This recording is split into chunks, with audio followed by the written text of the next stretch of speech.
జబ్బులు నయం కావడానికే ముస్లిములు షిర్కు వైపునకు వెళుతున్నారు. ఇది వాస్తవం సోదరులారా.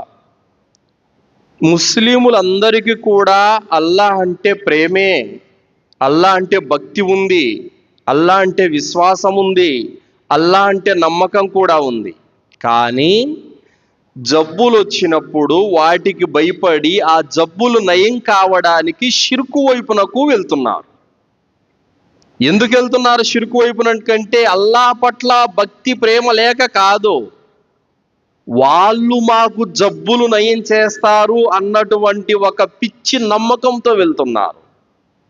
ఏది ఏమైనప్పటికీ, ఏ విధంగా వెళ్ళినప్పటికీ కూడా అది షిర్కే అవుతుంది, అది బహుదైవారాధనే అవుతుంది.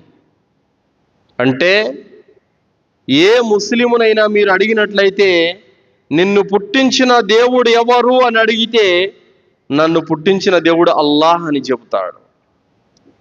నీకు మరణాన్ని ఇచ్చేది ఎవరు అని అంటే నాకు మరణాన్ని ఇచ్చేది అల్లాహ్ అని చెబుతాడు. మరి నీకు జబ్బు ఎక్కడ తగ్గిందంటే ఫలానా మౌలాలి దర్గా దగ్గర తగ్గిందంటాడు. అంటే పుట్టించేది అల్లాహ్, మరణాన్ని ఇచ్చేది అల్లాహ్, జబ్బులు తగ్గించేది మాత్రం వీళ్ళ. ఇందులో వాస్తవం ఉందా? ఇందులో ఏ మేరకు వాస్తవం ఉందో ఖచ్చితంగా మనము తెలుసుకోవాలి సోదరులారా.